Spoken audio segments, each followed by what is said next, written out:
Cancel had his room. Greetings, everybody. How y'all doing? This is Stephen Williams. Oh, man, let me add this. Let me do my thing behind it. Welcome. I forgot to put my thingy up. Welcome to... Is he going to do right? Welcome to Behind the Veil. Here I am. I'm Stephen Williams. They call me the Good Bishop. Nobody's good like our God. I'm so excited. Tonight is going to be a special night. Do me a huge favor. I need you to like and share. This is a monumental time for us to gather and get together. We out the box. Everybody, we just out the whole box. We done throw, as they say in the South, we done throw the whole box out. We out here now. Tonight's session is going to be so powerful. The Shaman and the Shepherd. I am excited. I cannot wait for us to learn tonight. I want you to put all your thinking caps on and all that good stuff. I'm supposed to be playing some music right now, but I'm running my mouth. I don't know if I'm going to play any song. I don't know. I don't know. I got a song on here, but I don't want to play the music. Y'all just tell your neighbors, tell your friends, come on in. It's getting ready to be on. Evening to you, Crystal. Evening to OG Bobby. To all of you, I pray that you will please do me a favor tonight. We need about 10,000 people.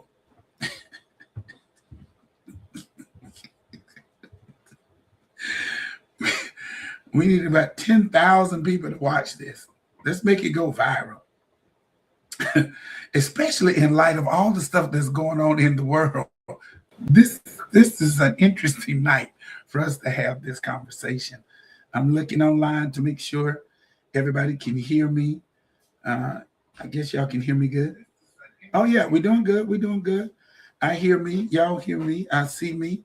I'm looking online to make sure my face doesn't look as fat as my body. Tell everybody, come on. So tonight, Javon McCray Brown is in the house. Sohana Lachey. These my people. These are my people. I'm praying for them, but they my people. All right. I'm not going to delay tonight. We're not going to do our typical what's going on? Shamil, what's going on, Shamil? Thanks for joining us. Please do me a huge favor. Everybody like and share. Everybody like and share. So tonight, even though you didn't respond to my text, did I get your text? I'm sorry. If you sent a text, I forgot to get it. I'm sorry. I apologize. All right, I'll get it after this, Sahana. I promise. All right, everybody, get your popcorn because it's finally here. I was fortunate enough, favored enough to be a part of a wedding. Christmas Eve up in Denver, North Carolina, what we would consider, what's that lake? Whatever that lake is. Lake Norman. I go to this wedding, and there's this big old beautiful house.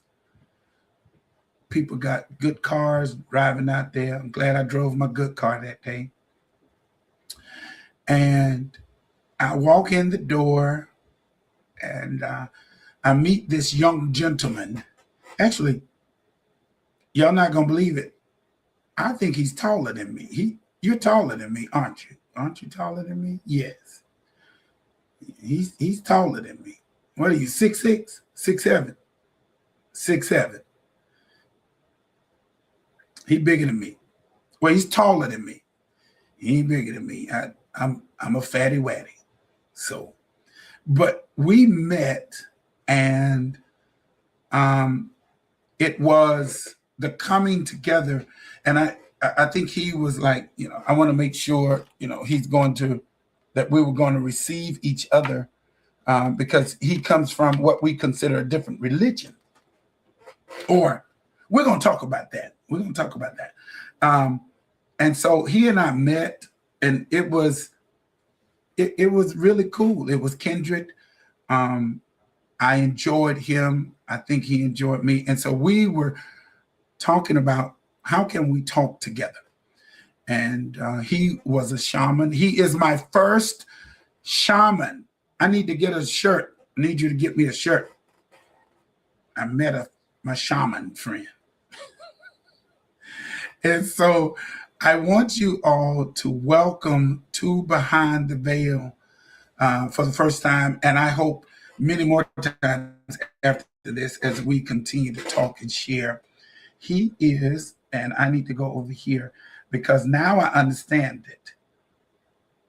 He is the mystic shaman Kenta. And I want you all to receive to our stage, and I'm going to unmute him, the mystic shaman Kenta. Hello, my friend. Hello, Bishop. I'm honored to be in your podcast. Thank you.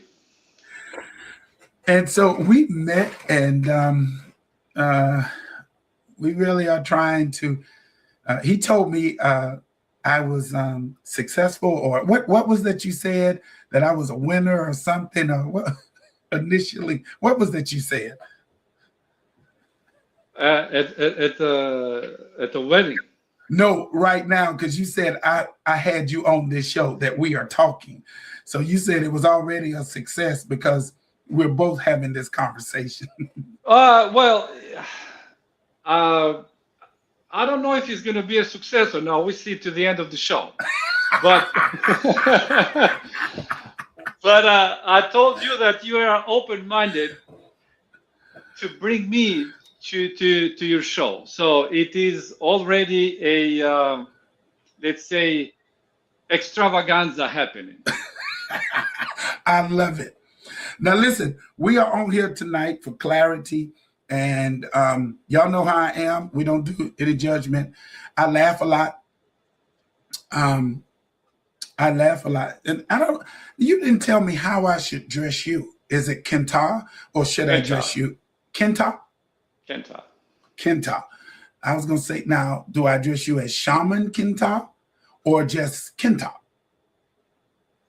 Well, if for the sake of your audience, maybe Shaman Kenta, because people may come later on and they know what they are into. Excellent. But I don't really mind to meet about whatever you call me. But. Yeah, since you calling me title of bishop, I'm gonna call you Shaman Kenta. How about that? Great. Let's roll with that. Great. All right, y'all. Get your questions together, get your drinks and your popcorn. We're getting ready to have a conversation. And so let me thank you so much, because you say I take the chance, but I also want to take the opportunity to thank you for being able to be open-minded to share how you believe and with me and how we can discuss this. We are also trying to plan to do this on a weekly or monthly basis. We're going to try to talk about world events from our different viewpoints. We're trying to do another podcast. This is our test run for us to do another podcast where we're going to be questioned. How do we do this and how do we do that? So we're reaching outside of the box. People want to talk about outside the four walls. Here we are. Okay, so now let's begin at the beginning. Where are you from? Like, because your language, you're not from North Carolina. No, I'm not. I was born in Albania, which is in Europe, and at that time Albania was a communist country. Then I moved to America in 1998. Okay, so you were grown when you came to America, yes? Yeah, yeah, yeah, definitely. And in Albania, I played professional basketball, and I'm 7 feet tall, by the way. What? Yeah, I'm 7 feet tall. You don't look 7 feet tall. Yeah. Y'all, he's 7 feet tall. So he's a tall one. Okay, so we're in Albania. You played professional sports. Um, Tell me a little bit about how how you grew up. What is Albania like? I've never been, so help me out. Albania is a beautiful small country in the Balkans. So we are into Adriatic Sea across from Italy and border with Greece. So it's a beautiful, beautiful country, and I want to pass this opportunity to people that are listening, if ever they want to go for vacation to visit, because it's a beautiful country, um, very hospitable, and reasonable prices. Okay, because I want to go because you said you're near Greece. Greece is my dream vacation. Yeah, I Greece and want to, Albania share the same border. all right, I want to go to Greece. So next time we go to Albania, uh, tag me in. Oh, yeah, I got absolutely. I got a bag, a passport. Do y'all take Well, credit cards? yeah, definitely. Albania, it's a westernized country now, so it's and there's quite a few Americans that decide to be part of Albanian community and living there now. We leave in America, people. Albania, here we come. So I really do want to go because Greece is my dream trip. So now that I know somebody, you can take me to Albania, and then I'll bring just enough money to go to Greece. Definitely, Uh, all right, all right. I'm gonna hold you to that. I'm not you playing. should. I'm gonna hold you to that. All right. So it is because I can't wait for us. We're gonna get into how do you become shaman kenta. Is that the the way you all worship, or is that your space of religion in Albania? Like, did you learn this as a child, or is like what was childhood like? Because you said you played professional sports, so were you religious when you were younger? Not at all. Well, I'll tell you something about Albania. Albania, in after World War II, in 1945, became a communist country, and it ended up to be the most terrible communist regime in the world. Wow. Probably, probably, I'd say equivalent like North Korea. Okay, so after the communists got in power in 1963, they made all religions illegal. So they shot a lot of priests, bishops, Catholic priests, Muslim um, clerics. They shot them, a lot of them. Some of them they jailed them, and they demolished most of the churches. So it was completely an atheist country. And if you were being caught with, let's say, with cross in your neck, maybe 15, 25 years in prison. For a So cross? for a cross, yes. So that's how I grew up. My parents, they were Christians, okay, like lineage.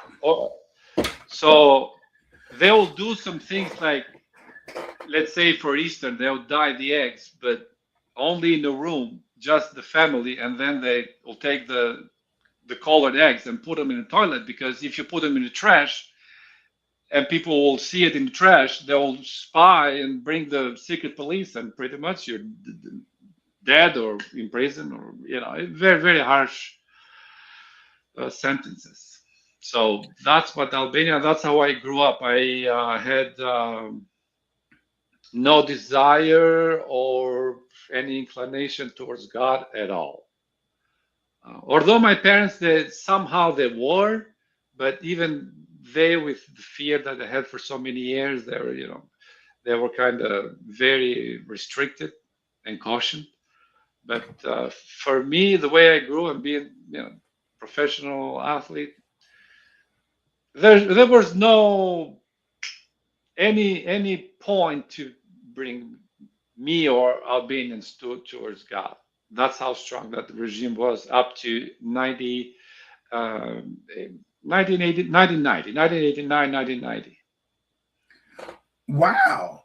So, but you said you came to America around about that time. So is that what brought you here? I Uh, well, no, to America I came in 1998. wow. So and as far as it goes with shamanism that you asked me, I probably am the only shaman, Albanian shaman in the world. Maybe. I don't know. Maybe there, but there's not many because we are not that many people, and maybe there's are. Why I haven't heard anybody yet. But shamanism is not part of Albanian culture at all. Religions are, because they were made illegal. Now they are everywhere. They got mosques and churches and synagogues, but um, for 45 years it was nothing in Albania. But as shamanism, they don't even know what shaman means in Albania. Wow. Okay. So now we get into the good stuff. Uh-huh. So what led you to, so you have, so there's Christianity, there's all of these religions that are there, but then you're up under this communist regime of people killing. So you don't want to do anything. You don't want to really do this Christian thing. You're playing ball. Wait a minute. Here's a question. Are you any good when you play ball? Are you Yeah, really any good? I was in the national team. So I saw you because I'm a basketball. I like, to watch basketball.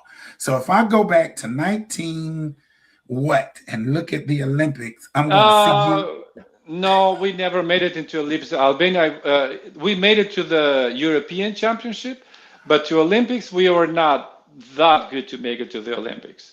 But European Championship, yeah, we were every year there playing. All right, I'm gonna go look you up. I got YouTube now. So if Yeah, you got to look from 1984 till 1989. I'm gonna look for you, what's your Yeah, number? What number did you have? 15. 15. I'm gonna look for you. If I don't find you, I'm calling you. I got your number. Yeah, absolutely. So you have this experience. What makes you want to come to the And United States? the Prime Minister of Albania, which his name is Edi Rama, he used to play basketball, not on my team. We had another team in Albania, so you can check it. Maybe it will be easy if you connect me with him. But he is the prime minister now. But he used to play basketball. If you think the prime minister, you think he's gonna take my phone call, I'm gonna call him. Oh, he's a cool guy. I mean, I never seen a prime minister taking phone calls for anyone, but he does it. I'll tell you that. Y'all, if I call and the prime minister take my call, y'all will never hear the last of it. I would be international, national, international. So you come to America. Are you religious by the time you make this journey? Where does this shaman, where does this mystic shaman,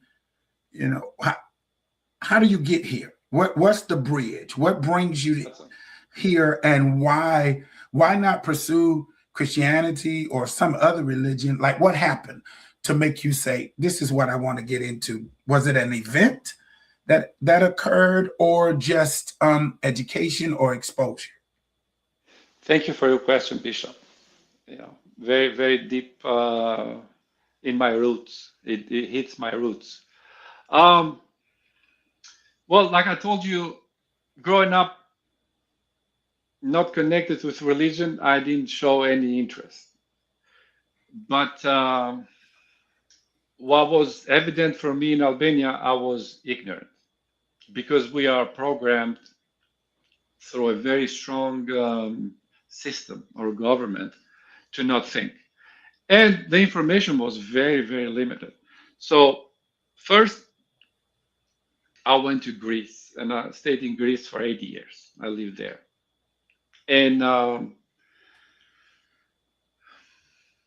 we had the West. We had it like a dream because that's where the free people live, right? So going in Greece, it was hard for me to adjust because I used to play basketball. I was professional basketball, and then after that, I was zero money, and I had to do things that I never thought I'm gonna do. I was sleeping in very nice hotels, airplanes, playing games, and just like that, one night I start working like sweeping toilets, working in gardens, fixing rooms because there's no money, there's nothing to make a living. So it was a dramatic change for me. Um, Playing basketball, it was out of option because that state fell completely. So it was nothing for us to get an income from that. Um, so for those 8 years, it was pretty much like surviving, but at the same time trying to get accommodated with the West. And then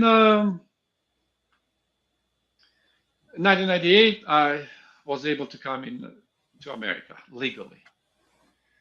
Uh, the good thing about that happened here in America is that I start finding a little bit more time because that shock of 8 years kind of dissipated. And I saw that I was empty, so I started reading books. So before I become a shaman, um, is this the mystic side, which we all have in us, but it has to be awakened. So this yearn for mysticism, like how things work, what happened after this? It's just this, or do we exist after this form, or why is light, or what is God? Everybody got his own thing. So I start study. So I read the Bible, I read the Quran, I read the Hindu books, books about Zen, trying to fill up all the emptiness that I had. Mm. And also this has to it was enriched with the history, not the history that I teach us in school, the history that I researched myself, which is different from what they teach us in school. Um, I start reading about the nature of money, archaeology, so all those start building up. So, and that's why we're going to talk about it, but that's why at this level that I am now, I do not believe in prayers. Because if I Mm. pray, I will prove that God is wrong. I believe in God, which is not a name, neither are entity, it's just the source of love and light that supports all of us. And I only praise God. And that time that I suffer so much, my parents suffered so much. My grandpa, he was put in jail, and he then went to a psychiatric hospital and died there because he was an American. All those things that were so bad for me, now I understand that they were good for me because it brought me here. I understand everybody's suffering, and I am empathizing with their suffering, but I see that whatever happened to me, although that moment was bad, now I don't see it as bad. I see it as a preparation to bring me where I am. So one day uh, I was reading a book, and I heard about ayahuasca, which I'm sure either you or not, I'm not sure, but not many people know about it. But it's a tea. It's a It's a T. visionary. It's a visionary tea, and I Hmm. heard about that. So in the book I read it. So I thought I wanna have this experience. So it happened that I had to have this experience drinking this tea, and what this tea does, and is practiced by shamanism. So shamans are the ones that take care of the people that come and do that ceremony by drinking this tea. It distances the body, the spirit from the body, and then you can see things that and experience things that are not of this world, but are what we are familiar, where our true house is, not this temporary and what we see through these eyes. And start doing those experiences, and through those experiences, the communication that I have with God, because it's, through this process, God is, it's evident, it's omnipresent to that experience. So prepared me to be the shaman. So that's what I am, the mystic shaman. Because in the beginning, I was a mystic for so many years, and still I'm a mystic. But then I training through those experiences, I become a shaman because it gave me the knowledge about the spirit, the energy of the spirit, how to um, direct and support other spirits where they are in the ceremony, being able to feel their energy and their need, and directing them towards the ceremony for the best outcome possible. And that's what I ended to be a mystic shaman. So let's go back. So let's travel just a little bit, because this is very interesting. And now there is somebody who is saying, I think Amber, they said I ain't got no mystic side, and so are we patchworking a religion? I think that's cute. I think for the sake of how we would understand that, we believe in what we would consider the mysteries of God. Absolutely. Absolutely. So we're not mystic is what we wouldn't use that term. We would use trying to understand the mysteries of God, how the earth is born. I mean, God is speaking those things, and then they're here and they're developed, and the power of God, and how. So I want to share with my audience. It's not, we wouldn't say mystic, but we are interested in the mysteries of God. Okay. I just want to put that out as a preference. All right. Now, the second question that the first question that I wanted to ask you is, what makes you is it ashwagandha? Is that what you said? No, it is ayahuasca. Ayahuasca. So ayahuasca, is that like a transformation tea? Is that something and why did you want to experience that? Like, how did you go from wanting to know these things about God to then want to have this experience of what we would call separation from the flesh to the spirit? It's just a question that I want to. Yeah, I sure. want Thank you. Thank you. Well, it's because when I write about ayahuasca, people were experiencing this. So I thought, being a mystic, it is some sort of distancing from the body, because, like you said, the mysteries of God, to me, what is the definition of mystic is the one that is in love with the mystery of God. That's Yeah, what because I was mystic going to is. say, you call yourself a mystic. Is Yeah. that because you want to know God, The and you want to know what He is? So you address that as being mystic. Yes, correct. So is being a mystic, is that a group? Is that a language? Is that a religion? Is No. that is it a lot of mystics that's around? Like why do you call yourself a mystic? And is it a lot of people that's a mystic? You know what I'm saying? It's just a Yeah, I mean, there's a lot of people there are mystics, and they may have a completely different understanding what I have. It's just okay. to a mystic is spending quite a bit of time meditating or thinking about the mystery of existence. I What got you. God is, what light is, what love is, why I'm here, why it's so short, What's happening after this? So by searching it, being in love with the mystery, that's what mystic is for me. I understand. I Somebody understand. else may have a different, I frame for understand what that. mystic is. So in this being a mystic, this particular tea helps Hmm. you. Um, it enlightens you.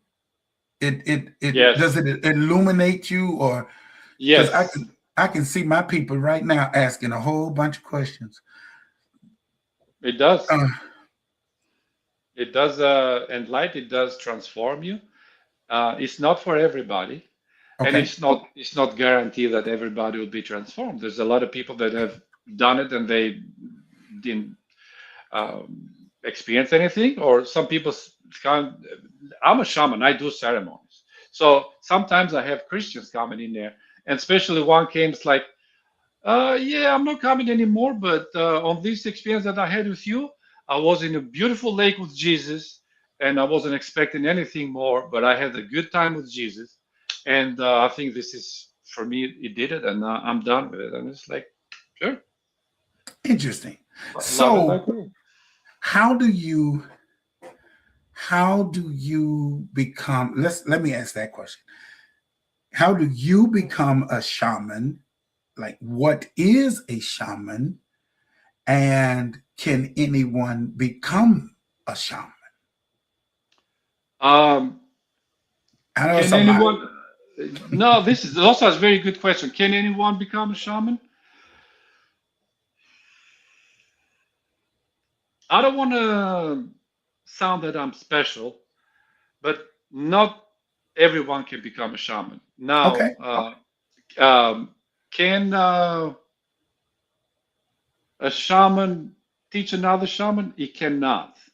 The Hmm. shaman has to be like chosen through the ceremonies, things that are you are shown and trained to work and communicate with the energy with other people.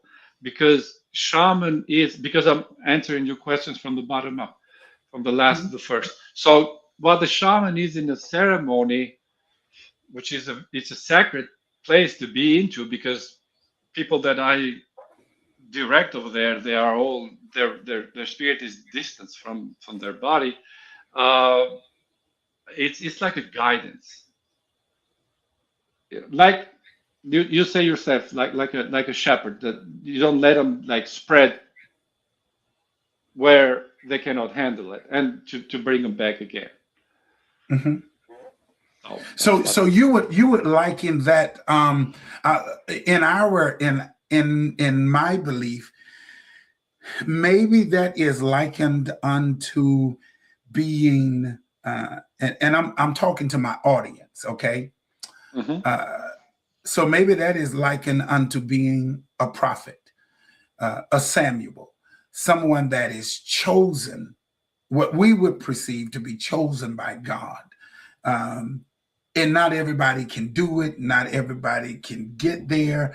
Some people are just chosen to be that. So, in your mystic, um, is it a belief? Can I say, uh, that this is a belief, like mystic? Is it a belief? Is it a Shamanism religion? Or is shamanism? not. Okay, is shamanism? It's up to the people. I'll speak for myself. It's not a Okay. religion, and then comes this other thing too. Because first of all, it's not a religion. You can turn it. You can say it a religion. If it's a religion, then it's love. If you want to put it a religion, for me, it's not a religion. When it comes to belief, um, the way I understand things, because the Trinity the Church brings up so many times is true. Okay. You guys have the Holy Ghost, the Father, and the Son. In Correct. for me as a shaman, I have the mystery, God the Father, and God the Mother. Okay, Say that again. It's the mystery, God the Father, and and God the God Mother, or the God Goddess, and the God Mother. the Mother. Okay, Yeah, that's which interesting. which the father and the mother are equal, not like here in the earth, which is run by man. Okay, Okay. uh, God, although it's one and has no gender, but when we start talking, because we have to interpret, so I have to be clear with you and your audience. What I'm saying here today and what I'm going to say tomorrow and in other shows is Right. true. It is completely true, whatever I say, as the way you said it, but it's not the truth.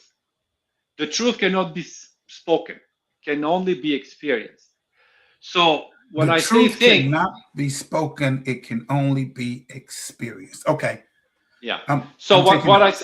what I say is true is because it's my interpretation. Correct. And I've been wrong before. I could be wrong even now. I don't know. For a moment, I'm not the way I'm understanding things now. But for me, what I say is true because it comes from my heart. But I know what I have experienced in my outer body are so limited. The words cannot do justice to God. Okay, it's Yes. beyond words. It's But when you beyond words. experience, you're fulfilled though. Yes. Okay, I so understand. coming to the beliefs as I grew into understanding. Um, in the beginning, I believed. Then um, I had faith, and then both of them gone. I don't have a belief anymore. I don't have faith anymore. I have only conviction that God is the only existence that supports all of us. So Okay. So you no longer have faith. You no longer have belief. no, Now you have conviction. yes, So how do you get rid of which I mean I I like that statement in its fullness, right? Um, I'm convicted, but you say you no longer have faith, you no longer have belief. Why is that a trans? What? Why do you transfer? I mean, why do you translate, transcend? Why do you go from those two things away from them to just being completely convicted? And you no longer need faith or belief. You just have conviction now.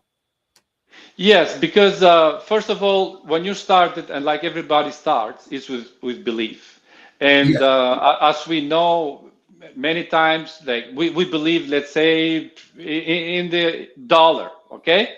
And the dollar goes to hell, then we don't believe in dollar anymore. Let's bring back the gold, right? Hmm. We believe that a friendship is good and then that friendship changes, or a friendship is bad and then it becomes good. Okay, so believe it's a stage where we allow to make mistakes and change. Okay, believe Okay. always changes. I mean, there you got Muslims that have turned to Christians, you have Christians that are turned to Muslims. They still operate in under the belief.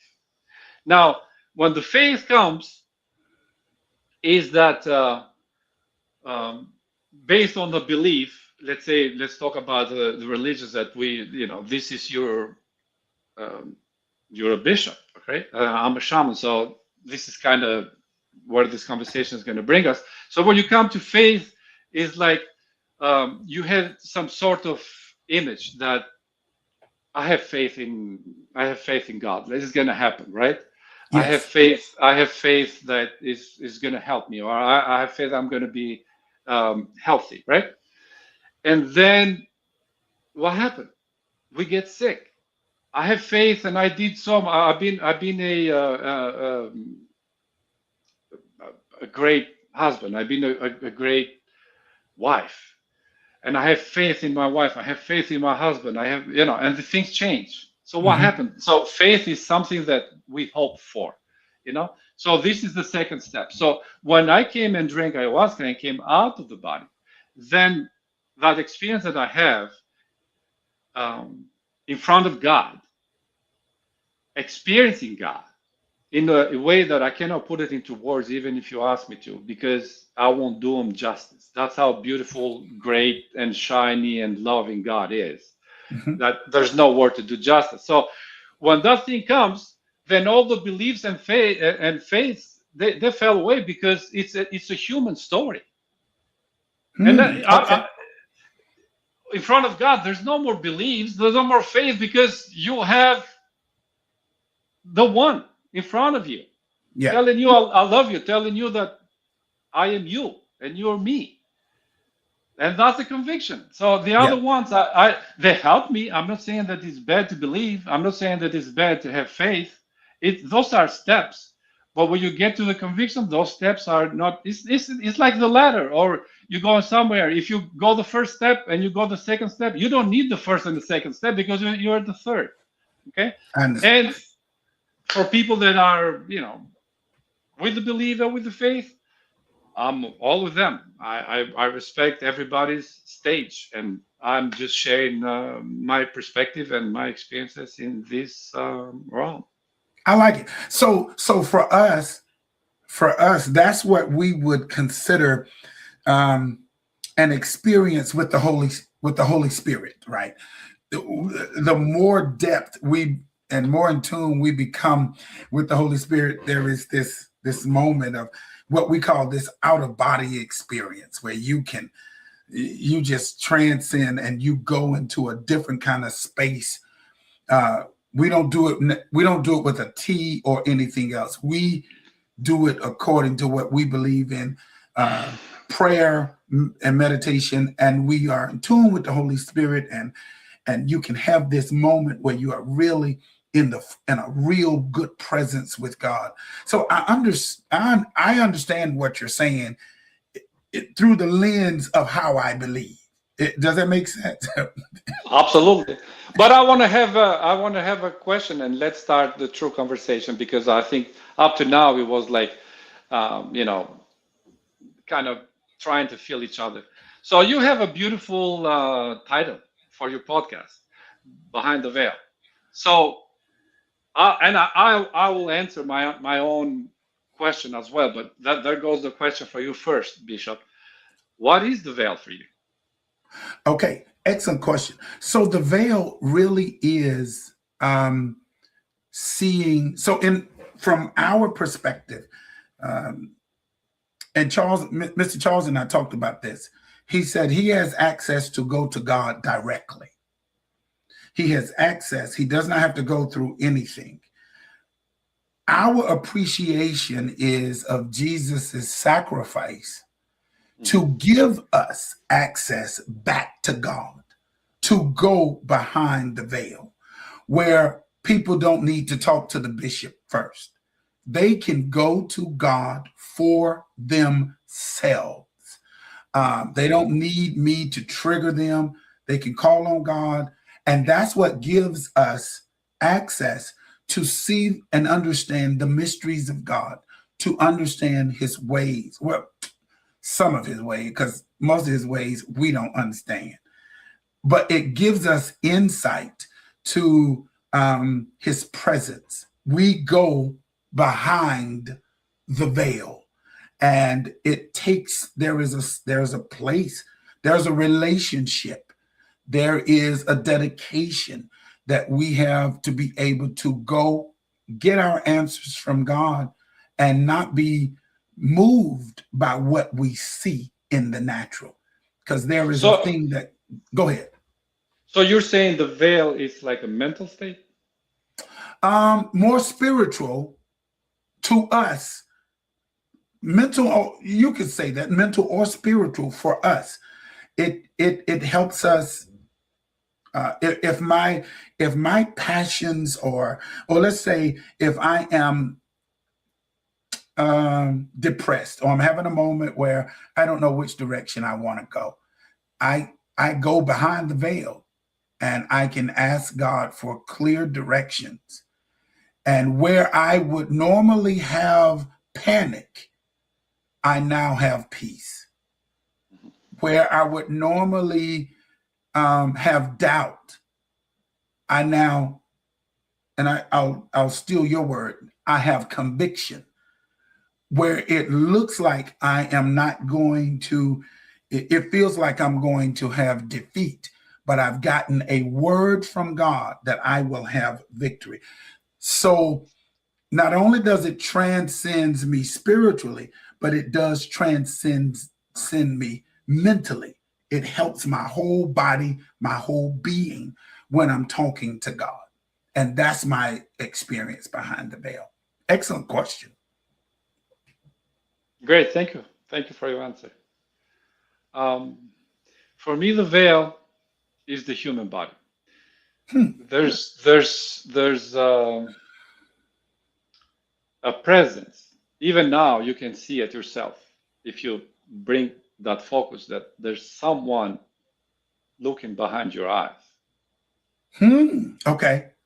And that presence, which is our spirit, is using this, and this is the veil, because it has the ability, let's say like a microscope, right? It has a certain lens, and you cannot see without that lens. So when you put your eye in the microscope, then you see another world, in other ways you cannot see it.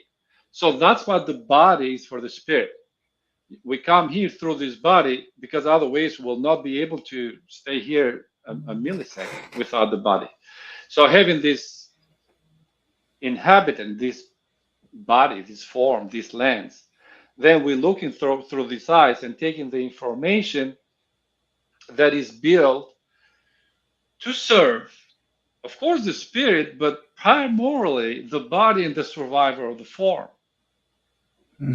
So until the time comes and people like me to drink ayahuasca, they distance themselves from the body, then they can see the bigger picture because they're not seeing anymore through the microscope, but they took it off and they can see the room, or they can see even bigger than the room, because this veil that kind of limited us has given us a certain code, and we call ourselves humans, which we are not.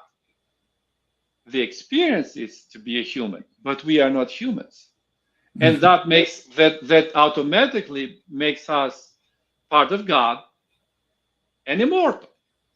Now, I have a question for you. In your religion, do you think God is everything it is? Do I think God is everything? It is, yes. When you say, do I think God is everything it is, what do you mean by that? Let's unpack that some more. Like beyond manifestation, or there's no end, everything is God. Yes, I believe that. You believe that? Yes. I believe that too. Everything is God, right? Yes.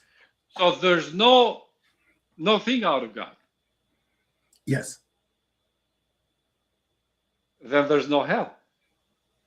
It cannot be possible hell to exist in God. It's not possible. Why? If God why is love and light. Why if would God is love and light. Why would hell not exist? To have that conversation would say that God is only deals with us in good, and there would be no bad.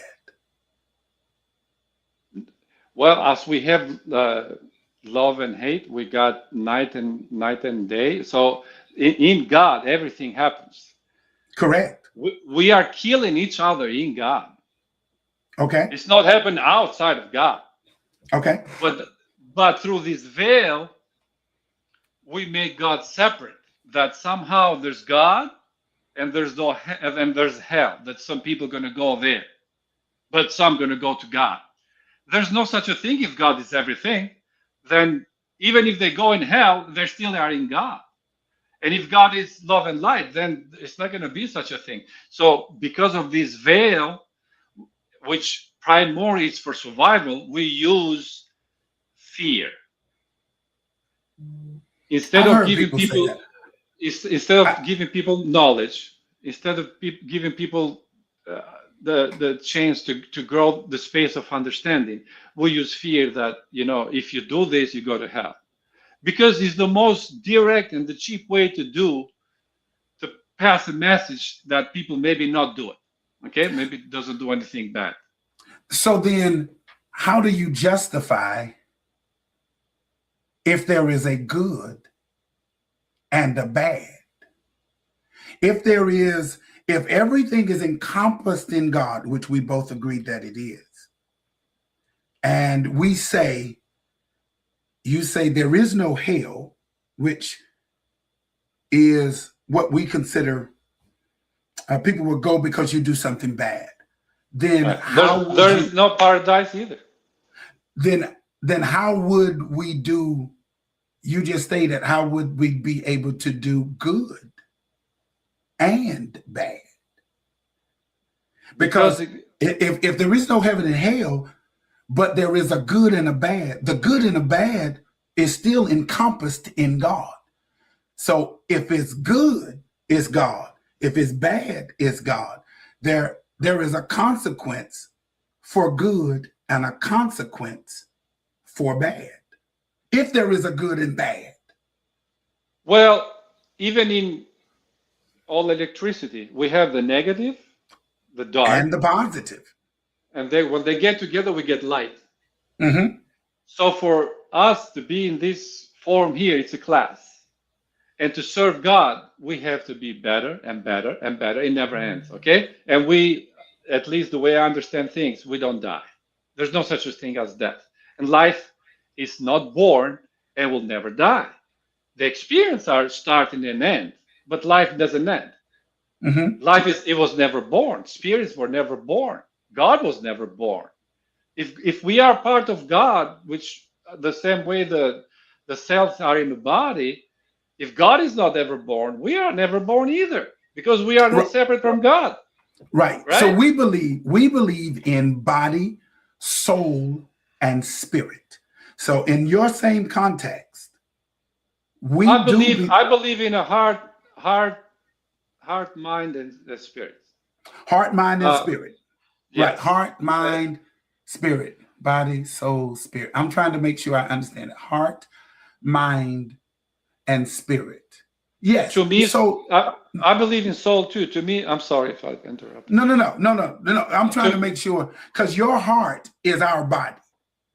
No. Your soul is what? No, I'm saying when you say heart, mind, and spirit, we say body, soul, and spirit.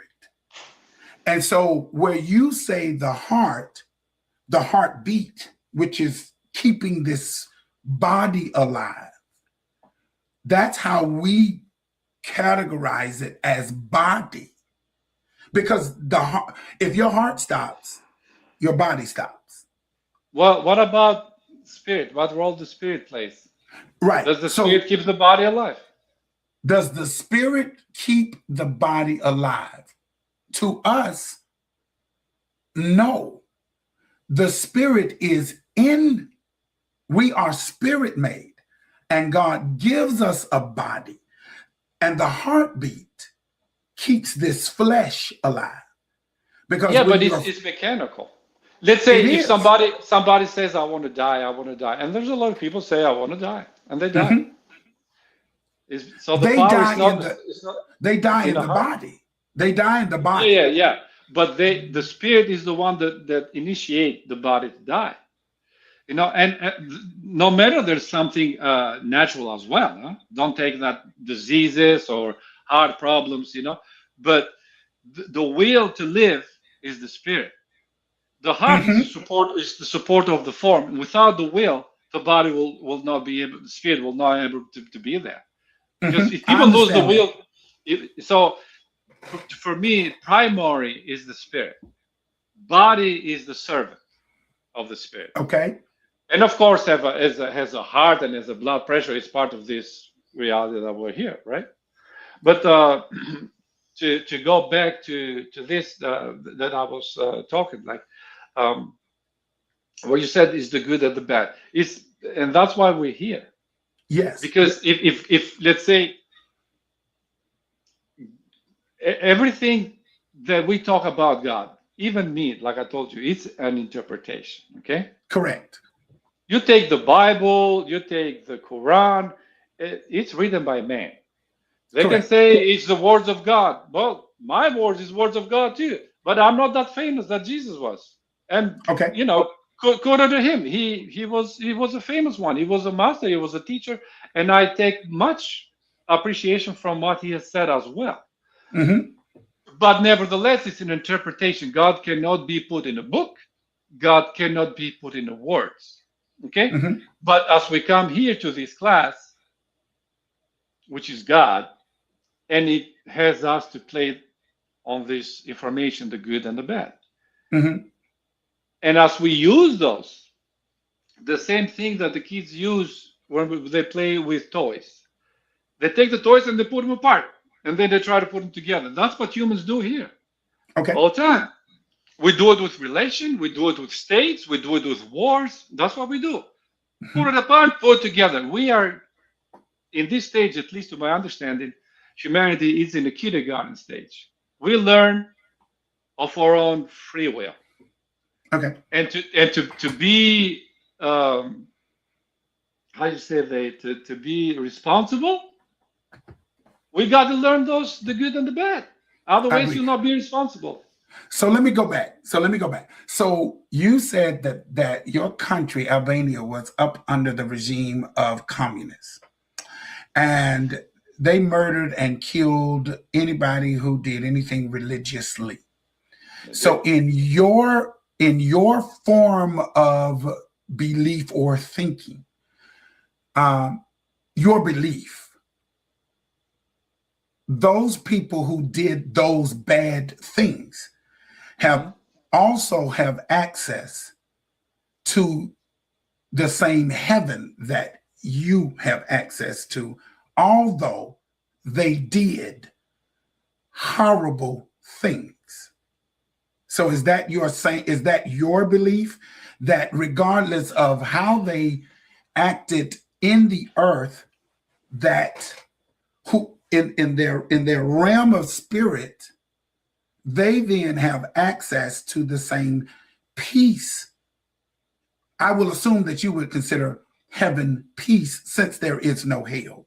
So everybody who does anything, bad or good, in your mind goes back to heaven or experiences heaven, and there is no consequence for what they did in the earth. I'm curious. Thank you for your question. Thank you for your question. Very, very, Hmm. very deep question.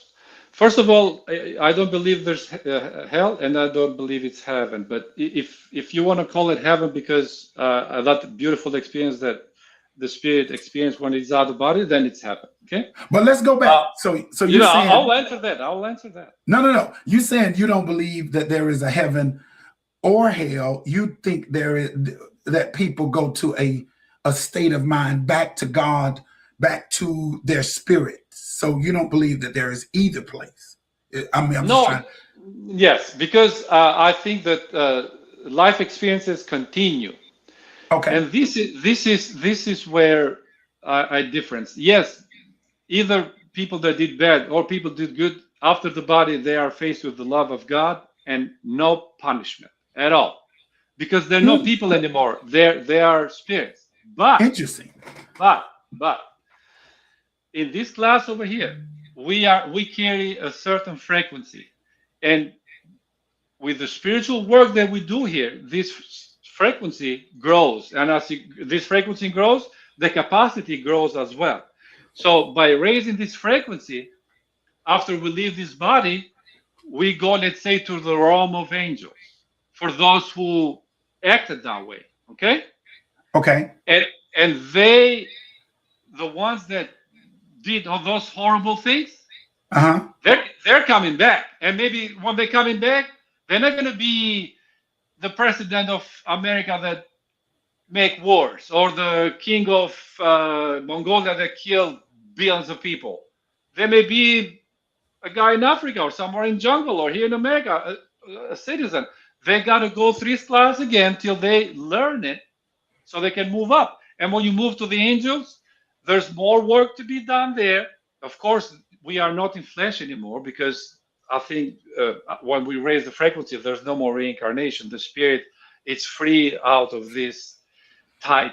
It's like a tight old shoe, man. You feel very good when you drop it, and you go realms and after, and it never ends. So those people, and I don't believe that it's only Earth that exists in flesh, and not in flesh, but everything else. It's unlimited. God is unlimited. It's infinite. So when they come back, although may not come back in the Earth, or may come back in the Earth, but it's going to be something similar. They have to go through that, and maybe someone will kill them, or maybe they'll try to. In the story anyway, the way it is designed is to learn it from the beginning, like you go and learn something, let's say a profession, and you go from, let's say, in the kitchen, before you become a five-star chef, you got to clean the toilets and clean the, the floor, and then you go to chop things or maybe wash dishes, and then slowly you learn all those things and you become a five-star chef. And that's how I see the human experience as well here. Okay. Okay. So how you see it is, if I'm horrible and I die in the body or the heart is no longer there. I get to go into this realm, and then he's gonna send me back, but he's not sending me back in a palace state. He's sending me as a peasant, if for lack of a better term. I'm very comical. I don't mean to be. My mind is twisted. Okay. That's okay. My mind is twisted, and so you're saying my mind is twisted too.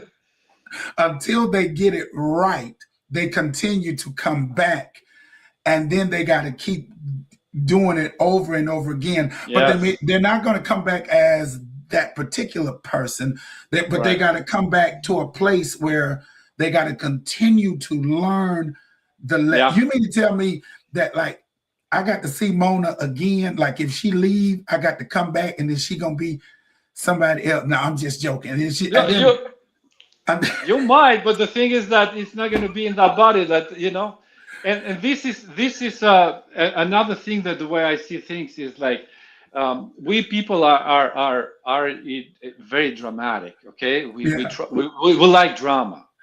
We like even that's like. Oh, God is looking to me from upside. God is not looking. He's looking, but he's not looking. Okay, it's like we are the drops in the ocean. Does the ocean look at the drops? It doesn't. But neither the drops look in the ocean. But they complement each other. Okay. Right. But we got this, like, oh, my mom died. I'm gonna meet her when I die, or she ain't not such a thing. We have changed so many forms and so many stories. And those stories are to be left behind. The only story that only exists is God's glory, period. And that's what I sing. That's what I praise, the God's glory. And that's why I don't feel bad anymore for what happened to me or what people did to me, because they all were my teachers. They brought me here, okay? Right. And make me able, from an atheist, that I will never think about God, to be always in my knees and to praise his glory.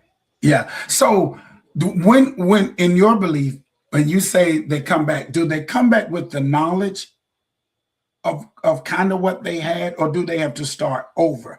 Because so Hannah asked a very important question. So when they come back, what is the impact on the world?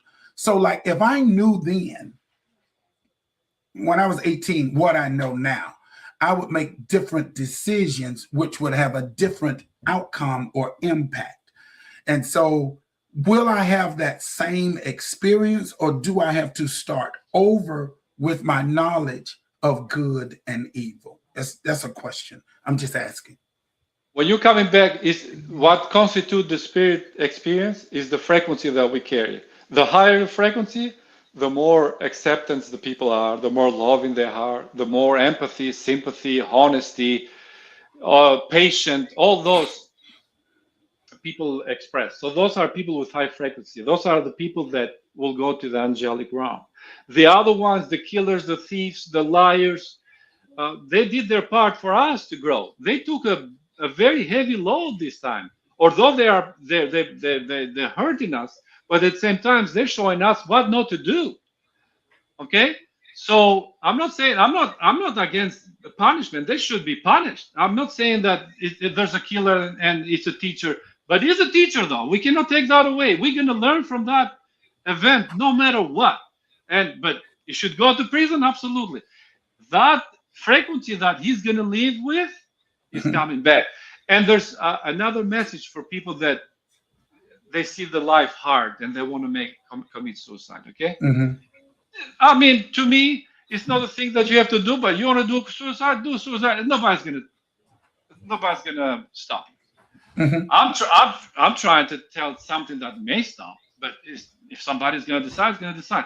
But there's something, to my understanding, those who commit suicide, they're gonna start it right there where they left it, until they're gonna pass that hurdle, understand it, why they cannot handle that pressure, and they went up to end up their experience, because they're not ending up their life. Nobody dies, Okay. but they ended up that experience. So in our experience, you talk about what we've learned. So in our experience, we say we're so most of us in how we think, we really do believe that what you are saying is a reciprocal thing in life, that people die and then they come back and learn the lesson. We view it this way, that as we are living, the things that happened to us are now making us better in the life that we live. And that the bad things that happen to us makes me the good person I am now.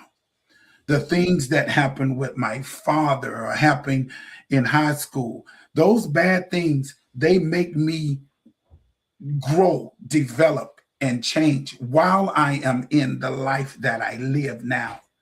And so what you're saying is, we're kind of saying the same thing, but what we're saying is our frequency is changing in the earth as we live, as we are in this body. We are learning lessons. We're not holding regrets. We are forgiving. We are learning that what we went through was for our good. And our frequency is changing. The older we get, we're changing. But where you say people die and come back, we believe that as we trust God, our frequency change. I'll use your language. Our frequency is changing, which makes us the better, so that when we leave this earth, we do not have to go back through that process again, because we are in a forgiving state. We are not holding the grudges. We don't hold what happened to us. We don't hold those things. We're learning to love, and that's how we view it. That's how I see us viewing it. That our frequency is changing now. So when I leave this earth and my heart stops pumping, I am at that point at the highest of my frequency, and I'm not going to return back to the earth to go through it. I'm just telling you how we think, but I understand what you are saying. I understand what you're saying. You just said the same thing that I said, maybe in a different setting, but it's the same thing. Right. We're saying that the same thing is yet a part of you. What you're saying is you believe in the reincarnation, that the person got to come back and get it. They got to keep learning it. We believe that once you're finished in the earth, you have hopefully you got it right, and your frequency is good, and now you can rest. And what we would call, angelic, because we will become terrestrial. We're going to take off, or celestial. We're going to take off this body and put on a new body. And where we get that from is that Jesus is preparing a place for us. And that's where we get the concept through our readings of both heaven and then that state, that state of where we hear heaven and hell. That's where we get those readings from. And what you're saying is that what we believe is some people don't ever get that frequency in this life. They don't ever want that frequency. No, but they'll get it next life, after a million lives. Right, and that's where we differ. We believe that once you leave this body, If you did not get that frequency, then there is a place for you. You don't get a second chance to come back and keep getting it right. So I mean, I'm just saying that's the How many? differences in How many? and how we Yeah, think. I understand. I respect Yeah, your differences, but you believe that God is a loving God, isn't it? I do believe God is a loving God. If you would have had children, how many chances you'll give to your children to get better?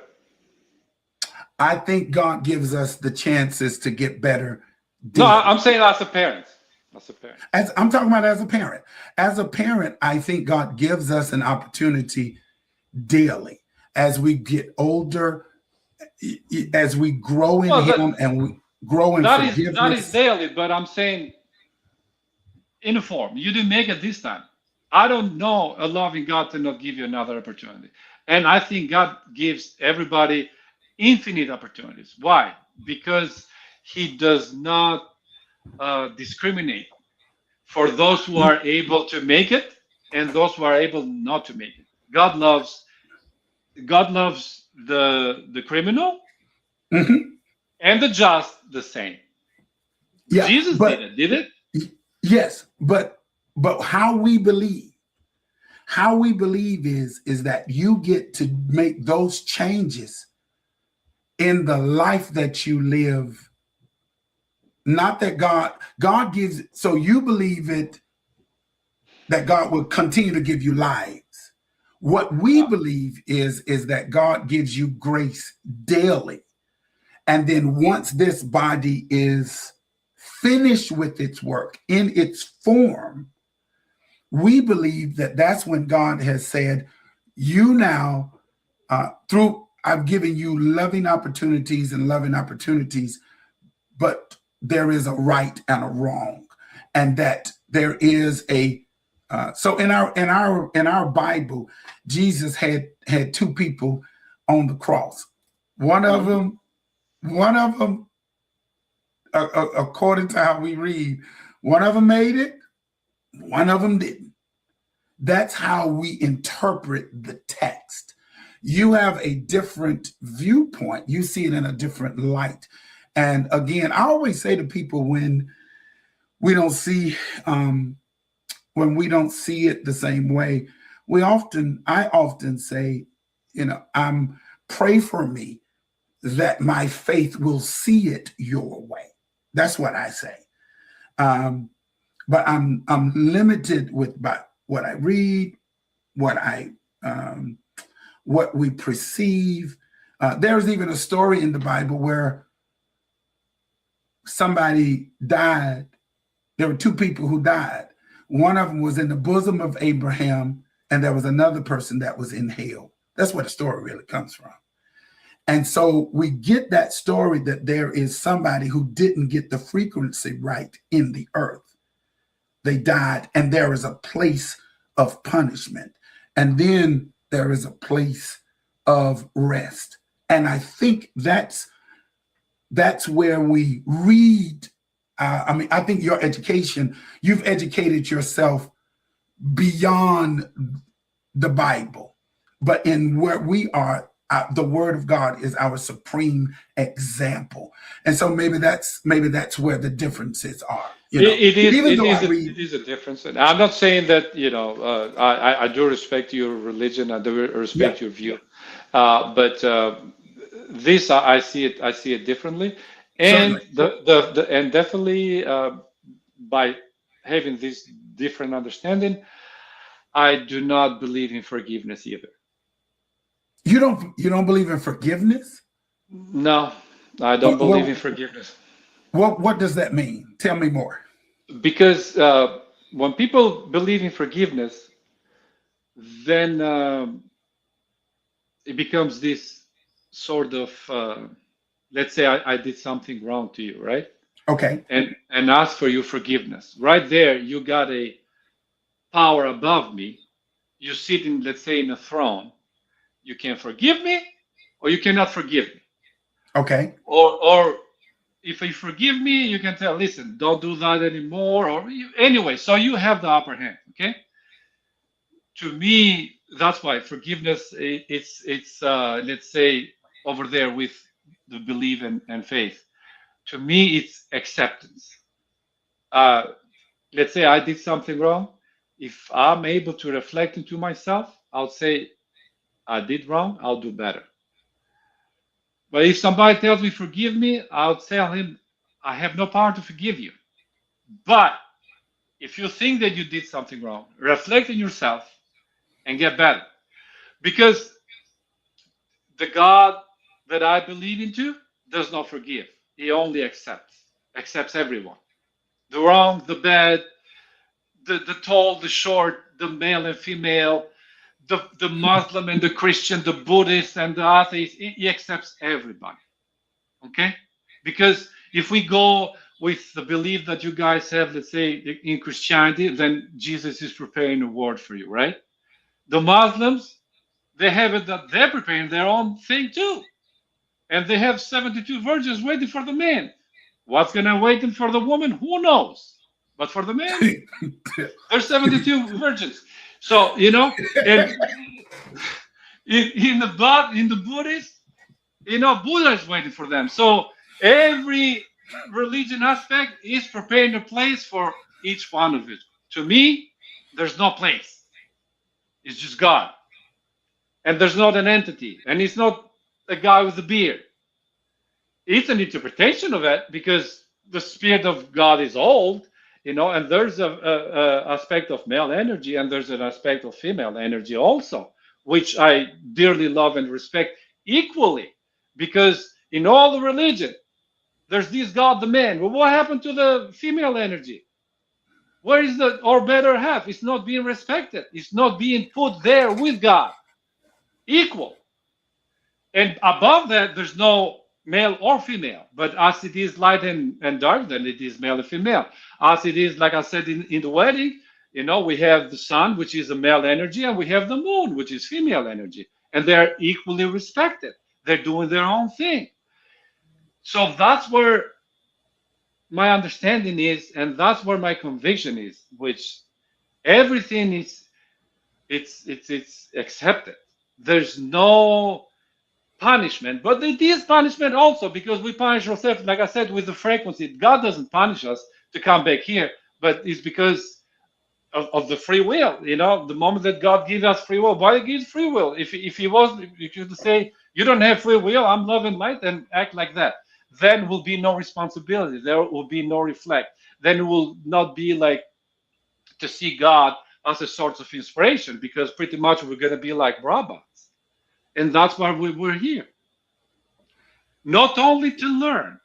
Learning is a very important aspect, but we're here to remember. There's a lot of people as a shaman, that's why I see it. People want to be happy. People say, I want to be happy because I'm buying a car. I want to be happy because I want to get married. I want to have children because I want to be happy. Happy, happy, happy. A lot of happy things, okay? To me, here in the earth, there's no happiness here in the earth. It's joy. We get joy because we get a car, we get married, this and that. Happiness, it's a memory. We remember that we are infinite, immortal beings. And that's where that is happiness. So that happiness, no one can take it away. No one can add. It's just a remember. And that remember comes when the true experience with God happens. That's what I understand about happiness. So there's no chasing happiness outside. Go inside within your heart, in your temple where God resides, and remember your greatness. And that's how I become happy. Yeah, I'm letting all of this resonate because when I get back to, because you said you don't believe in forgiveness, and I'm trying to, I got stuck there because what we believe in is the joy of the Lord. The joy of the Lord is our strength. That is something that is internal. That is, you know, things are just things. You know, you can be happy for a minute, but you need the joy of the Lord. But when we get to unforgiveness, unforgiveness, or there is no belief in unforgiveness. I'm trying to package that. So if someone offends you or someone does something to you, there is no, and they ask you to say, I'm sorry I did that.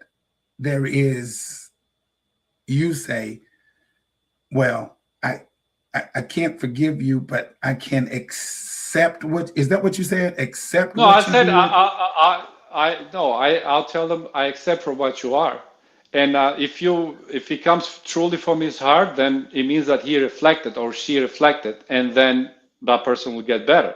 But for me, I accept for what they are. If somebody hurts me, even if they don't say I'm sorry, it's like when I have kids, okay? So growing with they were little, they will do something either intentionally or unintentionally to hurt me, okay? Like kids do. What you gonna do? You're gonna forgive them or you're gonna accept them because that's where their understanding is. I'll accept them for what they is because what I'm gonna forgive them. So they're gonna do it again and forgive them again. But when you accept them, then you know in what frequency, what space they are into, Yeah, and you but can expect that it may happen again. so let's say you hurt somebody. I You don't tell do, I'm sorry. If I reflect and understand myself, I say I'll be better from now on. but you I never re- say, you never no, say, I'm sorry for doing that. I'm sorry for saying that. I didn't mean to hurt you. You no. just I'll say that I don't. Well, I don't think. Sometimes when we say things unintentionally, people get hurt. correct. I'll say that I didn't intend it to hurt you. But if I hurt somebody and then I understand that it was my mistake, I said I reflect. I understand my wrong and I will not do it again. But I will not ask for forgiveness. That person is not better or higher than me to give, for me to give him that power to forgive me. Okay? Because I made so many mistakes and I was for such a long ashamed for what I did. All my life, I did a lot of mistakes. And when I experienced God, He just said, I love you. He didn't say, I forgive you. He didn't say, I know what you did. Nothing. Nothing. I love you. That's it. So I want to do that, what God did to me. I don't want to Yeah, do what people are teaching me. yeah, and I understand. I understand that. I guess in our way of doing things, there is a strict code of forgiveness, and I guess that's where I'm struggling. And I understand what you're saying, but to offend and then say, um, you know, I saw the error of my way. I've reflected. Yeah, I'll do better. And but not to say, you know, are you saying I didn't mean to do that, or um because to say for forgiveness is to be like, do you say, I'm sorry I said that, I'm sorry I did that, or you just walk up to a person? Listen, sometimes automatically may come, I'm sorry, okay? Automatically, okay? Uh-huh. But I don't mean it. And I'll tell you something else. You I say I'm do. sorry and don't mean it. Is that Well, what you say? sometimes, yeah, sometimes may come automatically, but it's not like, you know, it's not like what is, because we're being programmed by this, you know. So, but I do believe in acceptance. Okay, I thought that was funny. I'm sorry, my mind. That's okay. All right, listen, can we do I, this I again? yeah, we'll do that again. Can we talk some more? Because I think we haven't had an opportunity to even really touch the whole surface of what of those things. And I told you it's not going to be a usual conversation. That's for sure. oh no, I think it is absolutely wonderful. And I am not, It is wonderful. yeah, it is a wonderful thing for us to have this conversation. Um, I want to be respectful of your time, their time. Like we've been on what, an hour and a half, and you and I we can talk about this. I can go another hour, um, uh, and I want to pick up on some other things that we're dealing with becoming a shaman, the shaman Kenta, and I think this is good to see it from different perspectives. That's all. Definitely. I think it is good to see it and to hear your experience, to hear how you see it, how you think. Let me ask this question, and then out: are all shamans? Do they all think like you think? Like, is there a level of shaman? Is there, when you all deal with that, is there a hierarchy, or is all shamans, do they think like you think, or do they all have different experiences and different understandings? That's because then here's a question: who taught you to be the shaman, or did anyone teach you? Is it Yeah, just an elimination? I told you in the beginning, no shaman can teach shaman. What taught me, it was God or the goddess, the mother, ayahuasca. Okay. Yeah, and Okay. not all the shamans are the same. We may have similar experience with some, but some could be completely different. So there's not a hierarchy. And that's what there's so much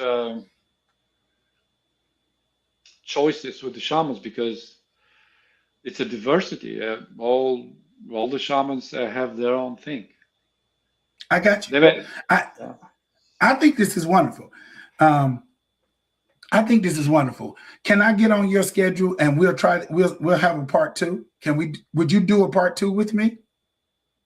I do 2, 3, 4, 5. I see it your podcast as me here as a service. Okay, it's we all here bend in light. We are like a prism. Okay, we bend in light. Okay, We and I bend in light. you bend in light. I bend. God Oh is my light. God. So all the interpretation that we bring in is the light of God, right? Yes. So you see it in different angle, and there comes this light with a little bit more Yes. purple. I see it in different angle, and there comes more white and red and green, you know. But nevertheless, though, we are honest on interpretation, and it is my interpretation, your interpretation, which I Yes. respect, and we just bend in the light of God and bring Hey, in different spectrums. Okay. and I respect how you believe. I respect what you do. I would not have brought you on here to do Thank anything you. other than that. That is not that'll never be what I'm doing. Well, We were just I trying. felt at home today. Let's put it this way. What that, you know I felt what? at home. Now that statement has made me feel good because I want you to feel at home and I want you to Yeah. be able to share. I like this. Behind the veil, can we continue this at another time? Would you all be afraid for us to do a part two, the shepherd and the shaman? I want to, because I'm sure we only touched what, 2%? I mean, yeah, no, but I'll say not even that. Not even But that. I want to say to you, congratulate that they should celebrate a open-minded bishop. So thank you very much for your I like that. Now, you community. do this quite often. Why do you do that? Because you greeted me that way. You greeted me with praying hands, if you will. And that's how is that an official greeting? It is for me. It is. It is. Okay, It's the mother and the father in my heart. And I got you. always going to respect. Wonderful. I'm always going to respect you. Thank you so Thank you. much. Thank Hey, you. y'all, Thank you. give thumbs up to Shaman Kenta. We're going to do this again. It's called, the segment is called the Shepherd and the Shaman. We have some more stuff we need to discuss and talk about. What I think we can agree on is God is God, God is love, and we're trying. And God is great. And God is great. And that's what we say. I always tell them, they call me the good bishop, but ain't nobody good like our God. He's a great God. Thank you so much. Don't go anywhere. Please stay online afterwards. But I just want to do this and give you all an opportunity to talk about it amongst yourselves. And let's have, I'll get on his calendar. I don't know what shamans do. I don't know what they be doing, but I'll get on his calendar and make space for him, because I want him to feel at home in this platform, and so we can continue to love, grow, and expand in our thoughts and thinking.